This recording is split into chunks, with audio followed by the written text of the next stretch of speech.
Okay, welcome back. This is now step 3 in our 6 steps process for solving any force problem. All right, so, to reiterate, we have a car that's being towed by a tow truck. Step 1 was to draw the free body diagram for the car. Okay, and that's on the left-hand side there. Mass inside a box, the 4 forces, normal force, gravity, tension, and friction, are drawn attached to each of those vectors are attached to the box. Step 2, easy peasy, choose a positive direction. Okay, just a plus sign in a circle and point it in the direction. We're talking about 2 dimensions here, so we have to choose 2 directions, right? So up and to the right.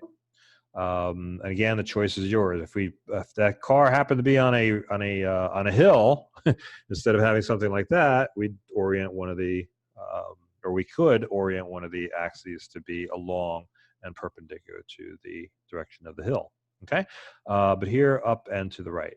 Step 3 is to create a force chart. Now we're dealing with vectors, right? We don't, as I pointed out in the last step, we don't know how to add vectors, certainly not with a calculator. Okay, we can add components of vectors. So I'm going to have you make a chart. The chart's going to have 3 columns. The first column is just an enumeration of the vectors. We have 4 vectors, so we're going to have 4 rows there. The second column are going to be the x components of each of the 4 vectors, and the third column, last column, will be the y components of those vectors. Those values are positive or negative depending on your choice of positive direction, right? The free body diagram is shown in the middle on the right. The choice of positive direction is the lower right. So up is positive, to the right is positive, down is negative, to the left is negative for the components. Okay, the normal force and gravity are only up and down, right?